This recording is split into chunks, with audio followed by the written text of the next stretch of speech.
औज़ुबिल्लाहि मिनश्शैतानिर्रजीम बिस्मिल्लाहिर्रहमानिर्रहीम। अस्सलाम वालेकुम। क्या हाल चाल है आपके? मैं हूँ आपकी दोस्त सादिया सुहेल, आपकी दोस्त, आपकी हमदर्द। अच्छा जी, आपने बहुत सुना होगा वो लड़का उस लड़की पे आशिक है, ये लड़की उस लड़के पे आशिक है। लेकिन एक चीज़ आपने और भी सुनी होगी, एक मखलूक के हवाले से बड़ा मशहूर है कि जी उस लड़की पे तो जिन आशिक हो गया, या उस लड़के पे कोई चुड़ैल आशिक हो गई है। ये भी बहुत ज़्यादा कहा और सुना जाता है, और इसमें कितनी का हकीकत है, क्या है, ये भी जानने की बड़ी सख्त ज़रूरत है। लोगों में एक बड़ी क्यूरियोसिटी होती है, लोग ये जानना चाहते हैं कि आया इसमें कितनी सच्चाई और क्या वाकई ऐसा होता है। अगर होता है तो वो इन्वॉल्वमेंट किस हद तक हो सकती है। अच्छा जी, जहाँ तक मैं आपको बताऊँ,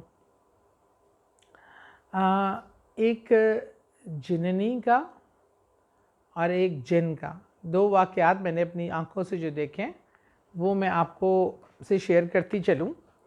वो एक ऐसा है कि मेरे वालिद के जो चचा के एक बेटे थे, वो बहुत खुश शक्ल, हसीन और जमील जवान थे। तो वो जो है होता ये था कि वो ना, जैसे खेतों में पानी डालना होता ना अपनी ज़मीन पे, वो अर्ली मॉर्निंग जाया करते थे, काफ़ी छोटी उम्र से। वो अभी मेरे ख़्याल में 16-17 के ही थे जब जाते थे। तो एक रात उनको एक औरत नज़र आई दरख्त के नीचे, बहुत ही खूबसूरत, बहुत प्यारे लिबास में। और वो ना जब गुज़रते तो उससे पूछती, उनको नाम दे के आवाज़ दी और कहा कि तुम किधर जा रहे हो? उसने कहा मैं अपने घर जा रहा हूँ। उसने कहा आओ मेरे पास बैठे, मैं तुम्हें खाना खिलाऊँ। उन्होंने कहा कि तुम कहाँ से आधी रात को उठी हुई हो, तुम कौन से इस गाँव की औरत नहीं हो, तुम कहाँ से आई हो, मैं तुमसे खाना क्यों खाऊँ? तो वो हंसने लगी, तो खाना तो तुम्हें खाना पड़ेगा। बहरहाल वो उस वहाँ से चले गए भाग के। ये सिलसिला चलता रहा। वो औरत कभी उनको पानी वाली जगह पे नज़र आए, कभी कहीं, और उनको बुलाए।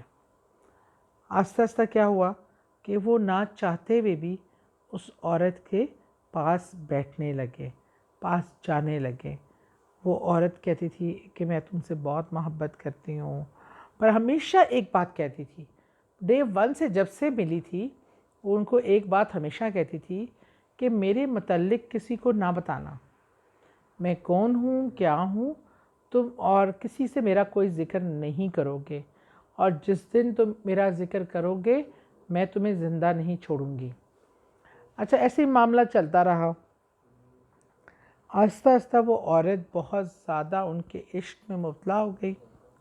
वो औरत बनकर जो आती थी वो असल में एक फ़ीमेल जिन थी, और वो उनके इश्क में बुरी तरह गिरफ़्तार हो चुकी थी। वो घर में कोई भी बात होती, वो घर में बड़ा चुप चुप रहने लगे। अक्सर आते रात को जब पानी देके तो बुखार चढ़ जाता, निढाल रहते। कोई शादी की बात करता, रिश्ते की बात करता तो शिद्दत से मना कर देते, और कोई वजह पूछता कि तुम इतने खामोश क्यों रहते हो, कोई बात नहीं करते, पहले की तरह दोस्तों बेलियों के साथ हंसते खेलते नहीं। तो वो कहते नहीं, बस कुछ नहीं, मेरी तबीयत ठीक नहीं है। सब घर वालों को काफ़ी परेशानी हुई कि ये मामला क्या है। एक रात किसी ने उनका पीछा किया। अब उन्होंने देखा कि ये एक दरख्त के नीचे वो बैठी हुई थी, जो फीमेल जिन थी। ये बैठकर उससे पास बातें कर रहे थे। अब वो चूँकि जिननी ऐसे रूप में आई हुई थी कि उसने ख़ुद को ज़ाहिर किया, तो वो उनको भी दूर बैठी एक औरत नज़र आई कि इसके साथ बैठी हुई है। उन सबको लगा कि ओह अच्छा, इसका तो कोई ताल्लुक़ है किसी औरत से, और यह हमें छुपा रहा है और बहाने लगाता है। एक दिन सब घर वालों ने घेर के बैठ गए उनको। तब वो मेरे ख़्याल में 24 साल के थे कि ये तुम्हारा कितने अरसे से मामला चल रहा है, हमने तुम्हें एक औरत के साथ बैठे देखा है, तुम उसकी वजह से शादी नहीं करते, तुम उसकी वजह से हमें बताते नहीं हो, ये सब मामला है, हमें बताओ वो औरत कौन है। वो बेचारे बहुत कहते रहे, मुझसे मत पूछो, मैं नहीं बता सकता, अगर मैंने बताया तो मैं नहीं बचूंगा। कोई उनकी बात पे एतबार करने को राज़ी नहीं था, क्योंकि कोई हकीकत नहीं जानता था और एक झलक देखकर उन्होंने अज्यूम कर लिया था कि कोई औरत का मामला है। बहरहाल तंग आके जब पूरे ख़ानदान की रोज़ जरगा बैठता, रोज़ जरा होती, तंग आके उन्होंने कहा हाँ सुनो, वो कौन है? वो इस तरह एक जिन्नी है जो मुझसे इश्क करती है, मुझे कभी शादी नहीं करने देगी। उसने मुझसे ये वादा लिया है और वो मुझे कहती है कि अगर तुमने किसी को बताया तो वो मुझे छोड़ेगी नहीं। आप लोगों ने मजबूर करने पे मैंने बता दिया है, लेकिन अब वो मुझे नहीं छोड़ेगी, आप लोग देख लेना। बहरहाल उस रात वो जब पानी के लिए गए, एक दो लोग छुप छुप के उनके पीछे भी जा रहे थे। वो उनको पानी वाली जगह पे कुएं पे नज़र आई तो उसकी आंखें अंगारा बन चुकी थी और वो गुस्से से उसने देखा तो उसको सर हिला के कहा आज तुम्हारा आखिरी दिन है। वो वहाँ से बस घबरा के वापस घर आ गए और आके लेट के बिस्तर पे सब सो गए। लेकिन जब सुबह उठे तो वो इस दुनिया में नहीं रहे थे। उनकी गर्दन पे बाकायदा उंगलियों के निशान थे और चेहरे पे खराशों के, जो किसी तरह नहीं पता चल सका कि किसने किया और कैसे किया। बहरहाल ये चीज़ें कभी कभी बहुत महंगी पड़ जाती हैं। और जहाँ तक वो औरत का ज़िक्र, जहाँ पे वो जिन आशिक था, वो मेरे ससुराल में एक बहुत पुरानी मुलाजमा थी और वो मेरे सास के ज़माने से, अल्लाह ताला मेरे सास को जन्नतों हाई सबसे बड़ी जन्नतों में जगह दे, बहुत ही नेक खातून थी। वो जिन जो थे वो माई बहुत कम उम्री से हमारे ससुराल आती थी, मेरी सास के साथ वो काम करती थी, मदद करती थी। लेकिन एकदम वो बैठी होती थी किचन की पीढ़ी पे और हवा में उड़कर वो जाके वो उसको फेंकते थे। वो उनको गालियाँ देती थी, सबको पता था कि वो जन्नात हैं। वो उनको उसको तो वो घुमा के रख देते थे, लेकिन वो उस पर आशिक था। वो नहीं चाहता था ये शादी करे। उसने शादी की, उसने उसकी शादी नहीं चलने दी, उसके खामिद को मार पड़ती थी, कभी कुछ मसला कभी कुछ। वो जहाँ काम करती थी, जब ये उनसे बात नहीं करना चाहती थी, उनको से जान छुड़ाती थी, तो वो जो है वो इसको उठा उठा के पटकते थे। कभी वो हवा में उछल रही है, कभी कुछ हो रहा है। ये सारे मनाज़र मैंने अपनी आंखों से देखे हुए हैं।